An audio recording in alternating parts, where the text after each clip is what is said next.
Saudara Presiden PKS Ahmad Syahiku merespons penolakan Partai Gelora mengenai peluang PKS bergabung ke dalam koalisi Prabowo Gibran. Soal penolakan Partai Gelora, Ahmad Syahiku bilang PKS tak masalah berada di dalam maupun luar pemerintahan. PKS hingga kini belum memutuskan apakah akan bergabung dengan koalisi Prabowo Gibran atau menjadi oposisi karena menunggu keputusan Dewan Syuro.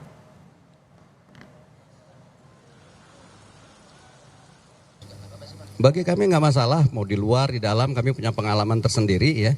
Tetapi kebijakan untuk mengambil apakah itu di luar atau di dalam, koalisi atau oposisi, sekali lagi ini dalam ranah Majelis Syuro atau Badan Pekerja Majelis Syuro. Saya sebagai Presiden PKS akan melaksanakan apapun kebijakan yang akan diambil oleh Majelis Syuro. Tapi dari Pak Prabowo sendiri sebenarnya ada tawaran atau pendekatan ke PKS nggak sih Pak untuk mengajak masuk? Ya, ada komunikasi dengan Partai Gerindra, dengan Pak Prabowo ya. Ya mudah-mudahan nantilah pada akhirnya akan ada hal-hal yang mungkin akan diumumkan juga. Sebelumnya, Partai Gelora merespons PKS yang membuka kemungkinan berkoalisi dengan Prabowo Gibran. Wakil Ketua Umum Partai Gelora Fahri Hamzah mempersoalkan PKS mengapa kini hendak mendukung Prabowo padahal di Pilpres mendukung Anies Baswedan.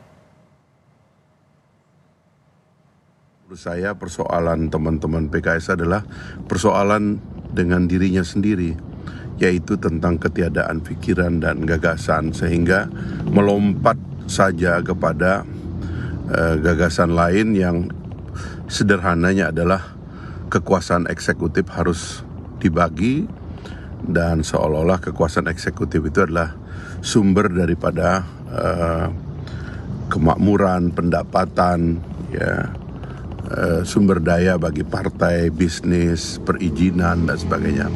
Saya kira hal ini harus kita stop karena kita ingin menegakkan presidensialisme yang dipimpin oleh seorang presiden yang dipilih oleh rakyat.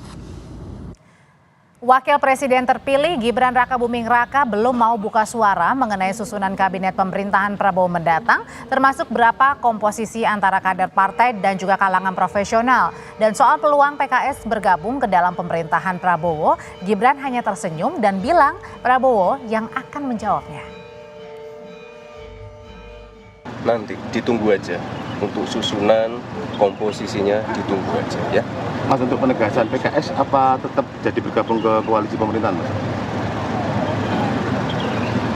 Itu nanti yang menjawab Pak Presiden terpilih saja. Siap, makasih.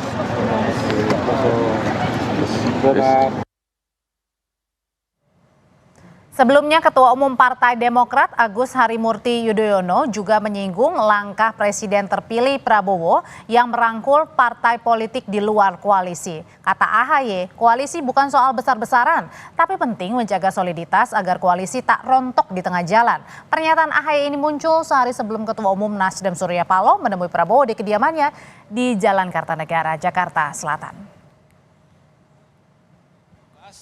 Semangatnya adalah bagus kalau memang semakin kuat koalisi itu, tetapi terus dipertimbangkan faktor-faktor lainnya, bahwa sekali lagi bukan hanya besar-besaran koalisi tetapi juga solid, kompak, setia, dalam arti juga tidak di tengah jalan kemudian masing-masing begitu.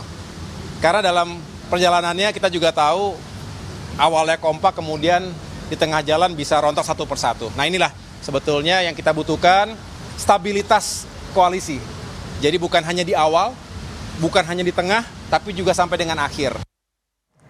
Meski pemerintahan Prabowo Gibran baru akan dilantik 6 bulan lagi, koalisi besar Presiden terpilih Prabowo Subianto rawan gesekan. Potensi gesekan ini bersumber dari manuver Prabowo yang merangkul partai politik di luar koalisinya. Sementara ada partai di dalam koalisi yang terlibat rivalitas dengan partai politik yang akan masuk. Terbaru adalah soal keberatannya Partai Gelora terhadap rencana PKS masuk dalam koalisi. Bagaimana Prabowo mengatasi potensi gesekan di koalisi gemuknya ini? Apakah bagi-bagi kursi kabinet bisa menjadi insentif untuk membuat solid koalisi atau mungkin justru urusan kursi kabinet memperparah gesekan? Sudah ada anggota Dewan Pembina Partai Gerindra, Andre Rosiade, dan juga pengamat politik Adi Praitno. Selamat sore, Bang Andre, Mas Adi. Ya, selamat sore, Audrey. Selamat sore, Audrey. Selamat sore juga, atau selamat Ya, siang ya, Adi. waktu Qatar nih Bang Andre. Bang Andre, saya mau tanya Ya. dulu ke Bang Andre nih. Ini kan belum kabinetnya terbentuk, tapi udah kecium nih, terendus ada potensi gesekan koalisi gemuk, ada Demokrat versus Nasdem, terbaru PKS versus Gelora. Nggak pusing Bang Andre untuk tetap merekrut sebanyak-banyaknya partai luar koalisi? Jadi gini Audrey, semua sih solid-solid saja, nggak ada masalah. Memang dari awal Pak Prabowo dan teman-teman Koalisi Indonesia Maju ingin pertama dulu deh saya jelaskan ya. Pak Prabowo itu dari awal sudah menyampaikan bahwa syarat Indonesia menjadi negara maju, Indonesia ini harus guyup, elitnya harus bersatu. Itu pertama yang perlu kita pahami bersama. Yang kedua, Pak Prabowo juga sudah menyampaikan ulang-ulang kali dalam kampanye beliau 6 bulan terakhir ini bahwa kalau seandainya takdir Allah mentakdirkan beliau menjadi Presiden Indonesia ke-8 dan juga rakyat memberikan mandat kepada beliau ingin mengajak seluruh kekuatan yang ada. Lalu yang ketiga, setelah keputusan MK, waktu di doorstop oleh teman-teman di depan rumah Kartanegara, beliau menyampaikan ingin membangun pemerintah yang kuat dan efektif. Jadi intinya apa? Tentu komunikasi politik dilakukan kepada seluruh pihak ya, silaturahim. Tapi belum berkunjung, apa-apa, nanti nampaknya akan sudah dilakukan ribut di bersama. luar nih, Bang Andre. Nggak ada yang ribut, itu kan kata Audrey aja. Yang jelas kalau Kata Mas Ahaye loh, bilang rontok kalau Ya. misalnya takut rontok koalisinya. Ya tentu kalau orang memberikan masukan hal-hal yang wajar. Tapi saya rasa kita sepakat akan membangun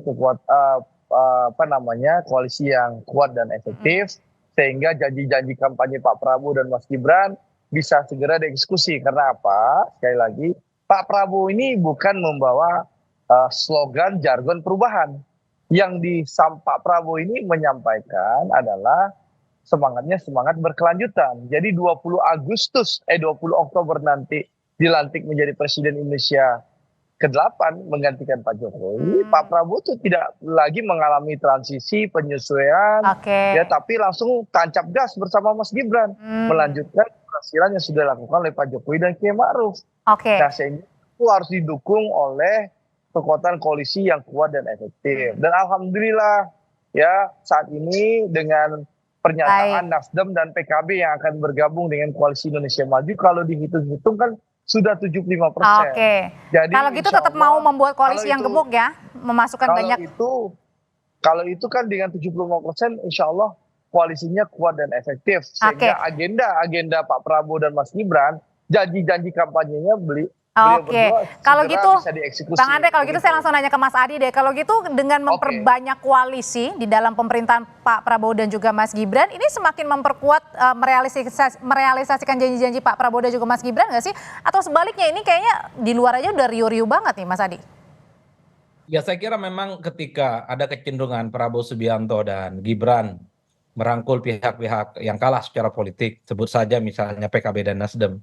Ini kan tentu sebagai upaya untuk mengamankan supaya kepentingan-kepentingan politiknya di 5 tahun yang akan datang ini tidak mendapatkan resistensi, tidak mendapatkan penolakan, terutama dari politisi parlemen. Tentu agak riskan, Audrey, kalau semua proyek-proyek mercusuar yang diinginkan oleh Prabowo itu mendapatkan penolakan dari parlemen.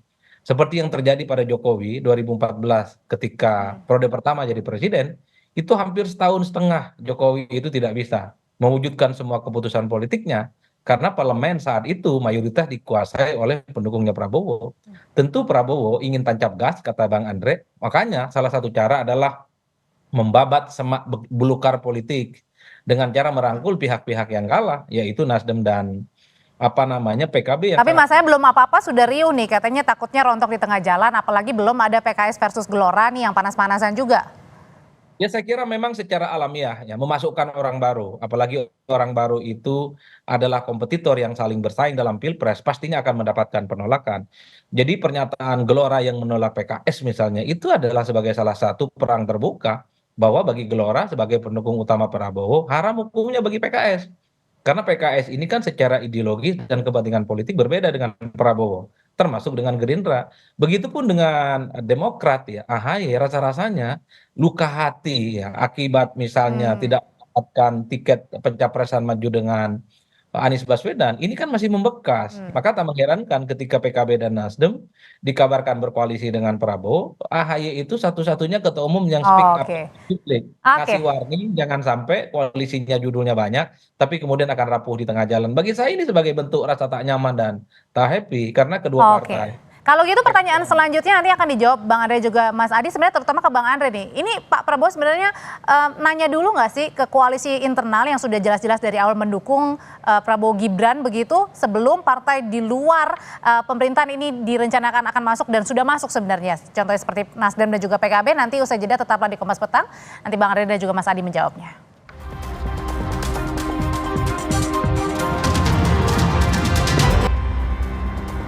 Bang Andre, sebenarnya kalau Pak Prabowo sudah konsultasi dulu nggak sih atau izin dulu ya kepada partai-partai koalisi pendukung dari awal gitu untuk merangkul sebanyak mungkin parpol lain? Contohnya yang terakhir ada Nasdem, PKB.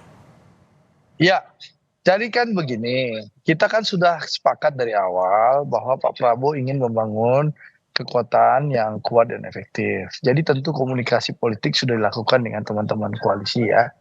Dan sekali lagi tidak ada masalah sebenarnya Audrey ya. Dan alhamdulillah dengan pernyataan bergabungnya Nasdem dan PKB kan harapan tadi disampaikan Adi kan jelas bahwa Pak Prabowo ingin bagaimana agenda-agenda beliau, janji kampanye beliau bisa dieksekusi. Kan itu harapannya. Jadi saya rasa tidak ada masalah Audrey. Jadi menurut saya yang tidak ada masalah tidak usah dibahas gitu loh. Karena Tapi memang karena tadi kata Mas Adi bilang mungkin Mas AHY ini masih panas dengan waktu itu tidak jadi cawapres ya. enggak ada, itu kan pernyataan Mas Ahaye mengingatkan koalisi itu harus solid ke depan. Jadi tidak ada yang perlu dipermasalahkan. Koalisi ini sangat solid ya. Kita ingin bekerja secara cepat dan efektif karena sekali lagi Pak Prabowo ingin seluruh janji kampanye termasuk makan siang dan minum susu gratis itu bisa segera dieksekusi gitu loh dalam berapa bulan pemerintahan beliau gitu loh. Jadi ini yang perlu dipahami oleh publik. Dan alhamdulillah memang komitmen Pak Prabowo sebagai tokoh pemersatu ingin merangkul seluruh kekuatan dan alhamdulillah itu direspon baik oleh PKB maupun Partai Nasdem yang sudah menyatakan dukungan terbuka untuk bergabung bersama dengan pemerintah. Jadi ini tentu disyukuri dan alhamdulillah gitu loh. Sehingga harapan rakyat bahwa pemerintah Pak Prabowo dan Mas Gibran ini bisa bekerja langsung memenuhi ekspektasi publik kan harus kita syukuri. Jadi tidak ada masalah kenapa harus kita bahas. Kalau urusan yang lain yang partai belum bergabung dengan pemerintah ya urusan partai yang di luar pemerintah nantinya gitu loh. Kalau gitu Mas Adi, kalau mereka yang berantem ini antara Nasdem misalnya PKB sebenarnya bukan berantem sih, mungkin masih panas aja ya. Gak ada yang berantem. Iya, masih panas aja. Jangan hal yang tidak ada dibikin mengada-ngada gitu loh. Ini kan pernyataan Mas Ahaye sekedar memberikan masukan yang baik gitu loh. Kita koalisi harus kuat, solid dan kompak. Itu kan hal yang wajar. Karena termasuk juga jangan dihubung-hubungkan dengan yang lain-lain. Orang pernyataan nggak ngapa-ngapain gitu loh. Mungkin gesekan kali ya Bang ya. Kalau gitu saya tanya ke Mas Adi. Kalau misalnya ada gesekan sama sekali. Kalau misalnya koalisi besar ini jadi masuk semuanya begitu, termasuk yang ada saling gesek-menggesek begitu ya. Apa jadinya nih Mas Adi? Masih di Audrey, secara prinsip ya, Pilpres itu adalah kompetisi untuk menunjukkan siapa yang menang dan siapa yang kalah. Saya cukup memahami suasana hati AHY dan suasana hati kawan-kawan Gelora. Mereka ingin menunjukkan bahwa jagoan mereka di Pilpres jagoan yang menang. Jadi bergabung dengan Prabowo itu adalah keistimewaan bagi Demokrat dan Gelora yang akan mereka tunjukkan. Kalau Demokrat kan ingin bilang ke Nasdem, ke PKS, termasuk kepada PKB, bahwa AHY itu tidak salah pilih. Oleh karena itu, kalau tiba-tiba Nasdem dan PKB bergabung, keistimewaan jadi menteri dan bergabung dengan pemenang, ini seakan-akan tak ada artinya. Termasuk Gelora, kan ingin buktikan kepada PKS bahwa pilihan dan dukungan politik Gelora mendukung Prabowo Subianto adalah pilihan yang rasional dan menang. Dan Gelora ingin menunjukkan bahwa Gelora akan bergabung dengan penguasa selama 5 tahun yang akan datang. Kalau tiba-tiba PKS bergabung, keistimewaan, kemewahan, dan dignity Gelora menjadi bagian dari Prabowo Subianto, itu sama saja. Karena PKS yang kalah pun, Nasdem yang kalah pun, PKB yang kalah pun, juga bisa menikmati kekuasaan politik. Ini yang sepertinya saya lihat menimbulkan resistensi dan sikap politik yang menurut saya sebenarnya sebagai bentuk Kalau penolakan. parpol-parpol last minute baru masuk nih, apakah nanti juga akan mempengaruhi untuk mengatasi gesekan dengan susunan proporsi kabinet? Pastinya akan mempengaruhi. Ini kan ibarat koalisi kalau penuh sesak tentu tidak nyaman ya secara psikologi politik. Belum lagi misalnya ideologi dan kepentingan politik mereka per hari ini itu belum melebur satu sama yang lain. PKB itu masih menitipkan 8 agenda perubahan. Saya kira itu bukan sesuatu yang gampang. Saya masih ingat loh, Caimin itu adalah orang yang menolak berpindahnya IKN. Iya kan, Oke. infrastruktur juga dianggap sebagai proyek ugal-ugalan. Kalau tiba-tiba berkoalisi dan bergabung tanpa ada pertaubatan secara ideologi politik, tentu ini agak aneh. Oleh karena itu, sekalipun partai-partai yang kalah dalam pemilu ini ingin diajak berkoalisi, bergabung dengan Prabowo Subianto, mereka harus diminta untuk melakukan klarifikasi dan pertaubatan bahwa mereka tidak punya agenda apapun dan hanya Oke. akan mendukung semua agenda politik yang sudah dibuat oleh Prabowo dan Gibran. Oke, kalau Nasdem kan sudah kelihatan memang sudah masuk ya, akan kerjasama begitu kata Pak Surya bilang. Kemudian juga PKS nggak tahu nih akan masuk atau enggak. Tapi kalau keduanya masuk, nanti gimana komunikasinya? Atau jangan-jangan sudah berkomunikasi juga dengan Golkar, dengan PAN, Bang Andre? Oke, jadi saya rasa ini sekali lagi tidak ada gesekan, itu yang perlu saya tegaskan, tidak ada masalah, Audrey. Jadi tolong jangan dibangun narasi terus gesek menggesek gitu lah, karena memang tidak ada gesekan. Itu yang pertama. Yang kedua, soal komunikasi tentu Pak Prabowo punya cara dan jalur untuk berkomunikasi dengan seluruh ketua umum partai-partai politik yang ada, baik di koalisi kami maupun yang bergabung dalam koalisi kami yang baru, begitu. Jadi tidak ada masalah. Insya Allah koalisi ini ke depan akan solid dan bisa melaksanakan agenda-agenda kampanye Pak Prabowo, janji politik Pak Prabowo dan Mas Gibran. Jadi tentu partai yang bergabung kepada koalisi Indonesia Maju nantinya yang baru tentu akan ikut agenda Presiden Prabowo dan Wakil Presiden Gibran Rakabuming Raka. Parpol baru Tentu masuk itulah artinya tetap ngikut ya nakodanya. Iya dong. Gitu Baik, terima kasih Bang Andre Rosiade, terima kasih Mas Adi Praetno, sehat selalu semuanya. Ya, terima kasih. Selamat sore ya. Masih di Kompas Petang, saudara, informasi